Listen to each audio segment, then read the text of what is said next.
மகாபாரதம் அறத்தின் குரல். சோதரர் சூழ்ச்சிகள். பாண்டவர்கள் இளமை பருவத்து பழக்க வழக்கங்கள், நட்பு முதலியன யாவும் அடியிலிருந்து கரும்பு தின்பதைப் போன்றவை. அடிக்கரும்பின் கணுக்களிலிருந்து மேலே மேலே சுவைக்கும் போது உவர்ப்புத் தென்படுகிறதல்லவா? தந்தையின் மரணத்திற்குப் பின்பு அத்தினாபுரிக்கு வந்து துரியோதனாதியர்களுடன் கலந்து பழகிய நட்பும் வளர வளர கசப்பையே அளித்தது. தேர்ப்பாகன் சூதநாயகன் ஆற்றில் கண்டெடுத்து வளர்த்து வந்த கர்ணனும் துரியோதனாதியர்களோடு சேர்ந்து அவர்கட்கு உயிர் நண்பனானான். சுபல நாட்டு மன்னன் துரியோதனாதியர் தாயாகிய காந்தாரிக்கு உறவினன். எனவே சுபல மன்னனின் புதல்வன் சகுனியும் அத்தினபுரியில் வந்து தங்கி துரியோதனாதியரோடு நெருங்கிப் பழகலானான். கர்ணன், சகுனி என்ற இவ்விருவரது புதிய பழக்கத்தால் தான் பாண்டவர்களுக்கும் கௌரவர்களுக்கும் நடுவே பொறாமை தலைப்பட்டது. நட்பிலே பிளவு என்பது பொறாமை பகைமை இவைகளின் பிறப்பு ஆகும். மாங்காய் காம்போடு பொருந்தியிருக்கும் போது பால் வடிவதில்லை. காம்பிலிருந்து அதைத் தனியே பிரிக்கும் போது பால் வடியாமலிருப்பதில்லை. பொறாமைக்கும் பிளவுதான் காரணம். சகுனியும் கர்ணனுமாக நூற்றுவர் மனத்தை பாண்டவர்களிடமிருந்து தனியே பிரித்துவிட்டனர். மனங்களின் இந்த பிரிவில் எழுந்த குரூரமான சூழ்ச்சிகள் ஒன்றா இரண்டா? பல சூழ்ச்சிகள் எழுந்தன.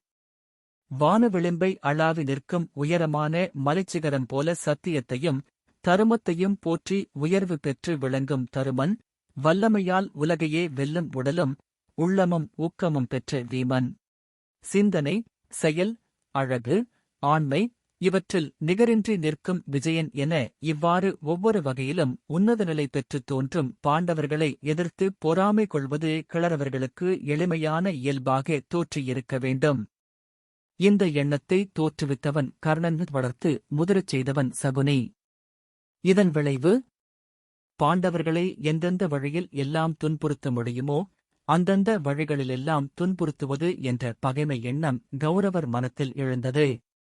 காளான் ஒரே நாளில் முளைத்து வளர்ந்து முழு வளர்ச்சியும் பெற்றுவிடுகிறது. ஆனால் கடம்ப மரம் அப்படி வளர முடிகின்றதா என்ன? நல்ல எண்ணங்களைக் காட்டிலும் தீய எண்ணங்களே விரைவில் வளர்ந்து வளம் பெற்று விடுகின்றன.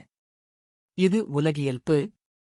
பாண்டவர்களின் முழு ஆற்றலும் பொருந்தி நிறைந்திருப்பது வீமனிடத்தில்தான் என்பதை நன்கு அறிந்து கொண்ட துரியோதனாதியர் தங்கள் சூழ்ச்சி வலையை எடுத்த எடுப்பில் வீமன் மேலே விரித்தனர். கௌரவர்கள் மனத்தில் அமைதியும் இன்பமும் நிரம்பியிருந்த ஒரு நாள் இது நிகழ்ந்தது. புயலை எதிர்பார்த்து நின்ற அமைதி அது.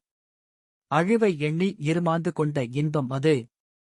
அவர்கள் பாண்டவர்களை அணுகி, இன்றைய பொழுதை இன்பமாக கழிப்போம், கங்கையாற்றின் மனோரமியமான நீரலைகளில் நாம் நீந்தி விளையாடி மகிழலாம். நீங்களும் வரவேண்டும் சோதரர்களே என்று அன்பொழுக பேசுவது போல் நடித்து அழைத்தனர். வஞ்சகம் அறியாத பாண்டவர்கள் வருவதற்கு மனமிசைந்து கௌரவர்களோடு கங்கை கரைக்கு புறப்பட்டனர். கங்கைக்கரை பனிமலை படிவங்களிலே தவழ்ந்து வளர்ந்து கன்னிப் பருவமெய்திய கங்கை செல்வி கடலாகிய காதலனை நோக்கிச் சென்று கொண்டிருந்தாள். மோகனமான நீள அலைக்கரங்களை நீட்டிப் பாவசரீரங்களை நீராட அழைப்பது போல இருந்தது. தன்னுடைய நீர்த்தரங்கங்களால் அவள் செய்து கொண்டிருந்த சலனம் கிழறவர்களும் பாண்டவர்களும் நீர் விளையாடலுக்காக நதியில் இறங்கினார்கள். தொடக்கத்திலேயே துரியோதனனுக்கும் வீமனுக்கும் நீந்துவதில் போட்டி ஏற்பட்டது. தங்களுக்குள் செய்து கொண்டிருந்த ஏற்பாட்டின்படி பாண்டவர்களை அன்று எப்படியும் துன்பமும் அவமானமும் அடையும் படி செய்ய வேண்டும் என்று முனைந்தனர் துரியோதனாதியர். சுழித்துச் சுழித்து ஓடிய கங்கை நங்கை அவர்களுடைய இந்த நிறைவேற முடியாத முயற்சியைக் கண்டு தனக்குள் மோனப் புன்னகை செய்து கொண்டிருப்பது போல தோன்றியது. விதி என்பதோ அல்லது இயற்கை என்பதோ தவறிக்கூட அநீதிக்கு துணை செய்வதில்லை. நீதிக்கும் அநீதிக்கும் கங்கையாற்றிலேயே ஒரு போராட்டம் ஏற்பட்டுவிட்டதோ என்று சொல்லும்படி வெகுநேரம் கௌரவர்களும் பாண்டவர்களும் நீந்துதல் என்ற போரை நடத்தினர். தீர்ப்புச் சொல்ல வேண்டிய நீதிபதியைப் போல அமைதியாக இந்த பொறாமை போரைக் கண்டு கொண்டிருந்தாள் கங்கை நங்கை. உலகில் அறத்தின் துணை யார் பக்கமோ அங்கேதான் வெற்றியின் துணையும் இருக்கும். அவமதிப்பைச் செய்ய நினைத்தவர்கள் அவமதிப்பை அடைந்தார்கள். தோல்வியை பாண்டவர்களுக்கு உண்டாக்க திட்டமிட்டவர்கள் தாமே அதை அடைந்தனர். வீமனை தலைகுனியச் செய்ய வேண்டும் என்று கருதிய துரியோதனன் தானே தலைகுனியும்படி ஆகியது. பொறாமைக்காரர்களின் தோல்வியால் பொறாமை தானே வளரும். கங்கை கரையில் நீர் விளையாட்டு முடிந்ததும் யாவரும் பசி தீர உண்டனர். பின் ஓய்வு கொண்டனர். மாலையில் மாளிகைகளுக்கு திரும்பினர். துரியோதனன், துச்சாதனன், கர்ணன், சகுனி என்னும் 4 மட்டும் தோல்வியால் விளைந்த மனத்தவிப்பு அடக்க முடியாமல் குமுறிக் கொண்டிருந்தது. 2. குமுறிய அவர்கள் இதயத்தின் இருட்டை தன்னோடு ஒப்பு நோக்கிக் காண வந்தது போல இரவும் வந்தது. பகலில் மிகுந்த நேரம் நீரில் விளையாடிக் களைத்து போயிருந்ததனால் பாண்டவர்கள் முன்பே உறங்கச் சென்று விட்டார்கள். கௌரவர்களிலும் துரியோதனன் முதலிய 4 பேர்களைத் தவிர ஏனையோர் உறங்கச் சென்றிருந்தனர். பொறாமையாலும் பழிவாங்கும் எண்ணத்தினாலும் இந்த 4 மட்டும் உறக்கம் வரவில்லை. வீமனை எந்த விதத்திலாவது பழி தீர்த்துக் கொண்டாலொழிய என் மனத்திற்கு அமைதி இல்லை என்றான் துரியோதனன். அதுதான் அண்ணா என் எண்ணமும். அந்த முரடனுக்கு சரியானபடி பாடங்கற்பிக்க வேண்டும் என்றான் துச்சாதனன். இன்று இப்போதே இந்த இருளிலேயே அந்த பழியை நாம் தீர்த்துக் கொள்ளத் தவறக்கூடாது என்றான் கர்ணன். அதுவரை சிந்தனையில் ஆழ்ந்திருந்த சகுனி அவர்கள் மூவரையும் அருகில் அழைத்து, வீமனை பழிவாங்குவதற்கு நான் இதுவரை எண்ணி முடிவு செய்த திட்டம் இது என்று அதை அவர்களிடம் காதோடு காதாக கூறினான். சகுனி கூறிய சூழ்ச்சியைக் கேட்டதும் மற்ற மூவரும் அதற்கு ஒப்புக்கொண்டனர். உடனே அதை நிறைவேற்றிவிட்டுத்தான் மறுவேலை பார்ப்பது என உறுதியாக தீர்மானித்துக் கொண்டு புறப்பட்டார்கள் அவர்கள். சலனமற்று அமைதி திகழும் இரவு. எங்கும் செறிந்த கருக்கிருட்டு. வீமனின் பள்ளியறை பகலிலே கங்கை நீரில் ஆடி விளையாடிய அலுப்புத் தீர ஆழ்ந்த உறக்கத்தில் ஈடுபட்டிருந்தான் வீமன். கட்டிலில் படுத்திருந்த அவன் மூச்சுவிடும் ஒலியைத் தவிர வேறு ஒலி அங்கே இல்லை. தன் குகையிலே சுதந்திரமாக உறங்குகிற சிங்கத்தோடு ஒப்பிடும்படியாக தோன்றியது அவன் உறங்கும் நிலை.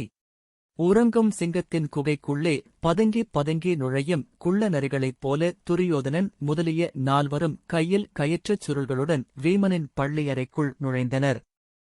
வீமனோ தன்னை மறந்து உறக்கத்தில் ஆழமாக இலயித்துப் போயிருந்தான். வந்த 4 தாங்கள் கொண்டு வந்திருந்த கயிறு களால் கட்டிலோடு கட்டிலாக வீமனை இறுக்கிப் பிடித்தனர். அவன் அப்போதும் உறக்கம் நீங்கி விழித்துக் கொள்ளவில்லை. கட்டிலோடு அவனைத் தூக்கிக் கொண்டு கங்கையை நோக்கி நடந்தனர்.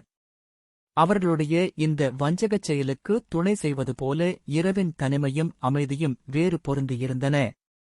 தடுப்பதற்கு எவருமில்லை. சதி செய்யும் நினைவோடு விரைந்தனர். வீமன் கட்டிலோடு பொங்கி நுரைத்துப் பாயும் கங்கை வெள்ளத்தில் வீழ்த்தப்பட்டான். அமுதம் கடைய கடல் புகுந்த மந்தர மலையோ என்றெண்ணும்படி இருந்தது வீமனை அவர்கள் கங்கையில் இட்ட காரியம். வீமனை இவ்வாறு வீழ்த்திவிட்டுப் போகும் போதே துரியோதனன் முதலியோர்க்கு வேறு ஒரு சந்தேகமும் உடனெழுந்தது. ஒருவேளை வீமன் பிழைத்தெழுந்து வந்துவிட்டால் என்ன செய்வது என்று அஞ்சினர். அவன் பிழைத்து கரையேறி வந்தாலும் அவனை அடித்துப் புடைத்துக் கொன்றுவிட வேண்டுமென்று 4 கொழுத்த வீரர்களையும் கங்கை கரையில் இருளில் ஒளிந்திருக்குமாறு செய்துவிட்டு அதன் பின்பே அரண்மனைக்குத் திரும்பினர். அவர்கள் நினைத்தபடியே வீமன் கரையேறிப் பிழைத்து வந்தது மெய்தான். தண்ணீரின் குளிர்ச்சி அவனுடைய உறக்கத்தைக் கலைத்தது. உடல் கட்டிலுடனே பிணிக்கப்பட்டிருப்பதை உணர்ந்து மூச்சை அடக்கி அழுத்தமாக வெளியிட்டான் வீமன். கட்டப்பட்டிருந்த கயிறுகள் அறுந்து சிதறின. வீமன் நீந்திக் கரையேறினான். கரையில் துரியோதனன் முதலியோரால் ஏவப்பட்டிருந்த தடியர்கள் 4 பேரும் வீமன் மேல் பாய்ந்தனர். வீமனை அவர்கள் புடைத்துக் கொல்ல வேண்டுமென்பது துரியோதனனுடைய ஏற்பாடு. ஆனால் நிகழ்ந்தது என்னவோ நேர்மாறான நிகழ்ச்சி. வீமன்தான் அவர்களை அடித்து புடைத்து வீழ்த்திவிட்டு ஆயினும் சூழ்ச்சிக்கு ஆளாவது போல நடித்து அதை வெல்லுவதுதான் உண்மையான திறமை என்று தெரிந்து கொண்ட வீமன் வெளிப்படையாக ஏதுமறியாதவன் போல அமைதியாக இருந்தான். மற்றோர் நாள் வீமனைக் கொல்வதற்காக அவன் இருக்குமிடத்தில் அவனுக்குத் தெரியாமல் நச்சுப் பாம்புகளை நிறைத்து வைத்திருந்தனர். வீமன் இந்த சூழ்ச்சியை அறிந்தும் தன் இருக்கையை அடைந்தான். முகட்டுப் பூச்சிகளை கையால் நசுக்கிக் கொல்லுவது போல வஞ்சகர்கள் இட்டு வைத்த நச்சுப் பாம்புகளை சிதைத்துக் கொன்றான். இதன்பின் மீண்டும் வீமனையும் மற்றவர்களையும் கங்கைக்கு நீராட வருமாறு ஒருநாள் துரியோதனாதியர்கள் அழைத்தனர். கங்கையாற்றில் இடையிடையே கழுக்களை ஈட்டிகளைப் போல நுனிப்பகுதி கூர்மையான ஒரு வகை ஆயுதங்கள் இட்டு வைத்து வீமனை அந்த இடங்களிலே பாயுமாறு செய்து தொல்ல வேண்டுமென்று இம்முறை துரியோதனாதியர் சூழ்ச்சி செய்திருந்தனர். இதற்கு பாண்டவர்களை அழைத்தபோதே வீமனின் அழிவு ஒன்றே துரியோதனாதியர்களின் நோக்கமாக இருந்தது. சூதுவாதறியாத பாண்டவர் சம்மதித்து நீராடச் சென்றனர். நீராடும் போது கழுக்களை நட்டு வைத்த இடங்களை முன்பே தெரிந்து கொண்டிருந்த கிழறவர்கள் ஜாக்கிரதையாக வேறு பகுதிகளில் ஒதுங்கி நீராடினர். வீமன் கழுக்களில் பாய்ந்து அழிந்து விடுவானோ என்று அஞ்சத்தக்க நிலை ஏற்பட்டுவிட்டது. நல்ல வேளையாக இறையருள் துணை செய்தது.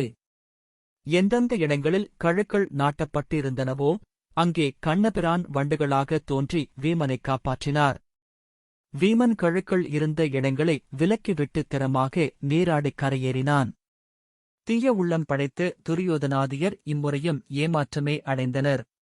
வஞ்சகர்களைப் பொறுத்தமட்டில் ஏமாற்றம் என்பது குரூரத்தை மேலும் மேலும் வளர்க்கின்ற சாதனமாக பயன்படுகிறது. அடுத்த முயற்சியாக வீமனை விருந்துக்கு அழைத்து நஞ்சு கலக்கப் பெற்று உணவு வகைகளை பரிமாறிக் கொன்று விடுவதென்று தீர்மானித்தனர். இம்முறை வீமனின் உயிர் எப்படியும் தங்களுடைய வஞ்சகத்திற்கு தப்ப முடியாதென்பது அவர்களது திடமான எண்ணம். ஆனால் வாழ்க்கையின் முதல் முடிவு என்பது மனித சித்தத்திற்கு மீறிய செயல் என்பதை அவர்கள் சற்றே சிந்தித்து உணர முற்பட்டிருந்தால் இவ்வளவு திடமாக எண்ணியிருக்க மாட்டார்கள். துரியோதனாதியர் ஏற்படுத்திய விருந்துக்கு வீமன் வந்தான். உணவுகளில் நஞ்சு கலக்கப் பெற்றிருப்பதை அறியாமலே உண்டான். எதிர்பார்த்தபடி உணவு உண்டு முடிந்த சிறிது நேரத்திலேயே மயங்கி வீழ்ந்தான். துரியோதனாதியர் தங்கள் ஏவலாட்களைக் கொண்டு மயங்கி விழுந்த வீமனின் உடலை கயிறுகளால் பிணித்து மீண்டும் கங்கையில் கொண்டு போய்த் தள்ளினர். பீமனுடைய உடல் கங்கையில் அமிழ்ந்து ஆழத்திற்குச் சென்றது. கங்கையில் வசித்து வந்த பாம்புகள் அவனுடைய உடலைக் கடித்தன. ஏற்கனவே நஞ்சு கலந்த உணவை உண்டிருந்ததனால் பாம்புகளின் நஞ்சு அவனை ஒன்றும் துன்புறுத்தவில்லை. அதனுடன் மட்டுமின்றி வீமனுடலில் முன்பே ஏறியிருந்த நஞ்சையும் முறிவு செய்து போக்கிவிட்டன இந்தப் பாம்புகள். பின்பு வாசுகி என்னும் பெயர் பெற்ற பாம்புகளின் தலைவனுக்கு வீமன் அறிமுகமானான். வீமன் வாயு புத்திரன் என்பதை அறிந்து கொண்ட வாசுகி அவனை பெரிதும் பாராட்டிப் போற்றினான். வாசுகியின் உதவியால் வீமனுக்கு அமுதம் கிடைத்தது. அமுதம் அருந்திய சிறப்பால் வீமன் நஞ்சுண்ட வேதனையும் சோர்வும் நீங்கி புதிய அழகும் உடல் நலமும் பெற்றான். மேலும் சில நாட்கள் வாசுகியுடன் அங்கே தங்கியிருந்தான். வீமன் திரும்பி வராததைக் கண்டு அவன் இறந்து போய்விட்டான் என்றே நினைத்து செருக்குற்று மகிழ்ந்தனர் துரியோதனாதியர். பாண்டவர்களும் குந்தி தேவியும் வீமனைக் காணாமல் கலங்கி பல இடங்களில் தேடிக் கொண்டிருந்தனர். பாட்டனாராகிய வீட்டுமர் ஒருவர் மட்டுமே நடந்தது யாது என்பதை அனுமானித்து உணர்ந்து கொண்டு பாண்டவர்களுக்கும் குந்திக்கும் ஆறுதல் கூறி வீமனைப் பற்றிக் கவலை கொள்ள வேண்டாம், அவன் எப்படியும் நலமாக மீண்டும் திரும்பி வந்து விடுவான் என்றார். 8 நாட்கள் சென்ற பின் வாசுகியின் உதவியால் கங்கைக் கரையை அடைந்து நகருக்குள் நுழைந்தான் வீமன். ஏதோ வேற்றூர் ஒன்றுக்குச் சென்றுவிட்டு திரும்புகிறவனைப் போல காணப்பட்டானே தவிர வேறு சோர்வு ஏதும் அவனிடம் தெரியவில்லை. பாண்டவர்களும் குந்தியும் அன்போடு வரவேற்றனர். வீமன் இறந்து போய் விட்டானோ என்று எண்ணி மனம் துன்புற்றிருந்த நகர மக்களும் அவனைக் கண்டு துன்பம் நீங்கினர். சகோதரர்களாக இருந்தும் துரியோதனாதியர் பாண்டவர் களோடு முரணி அவர்களுக்கு எதிராகச் சூழ்ச்சிகளே செய்து வந்தனர்.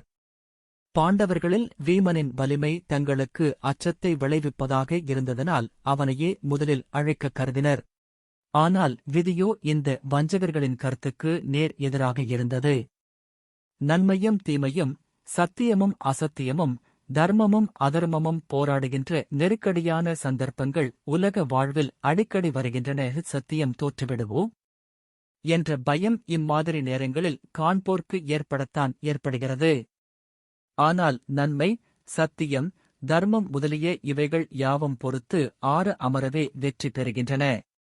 வேகமாகச் செல்லும் தண்ணீர் வேகமாகவே வழிந்து விடுவது போல் தீமையும் அசத்தியமும் அதர்மமும் வேகமாக வளர்வது போலவே வேகமாக அழிந்து விடுகின்றன.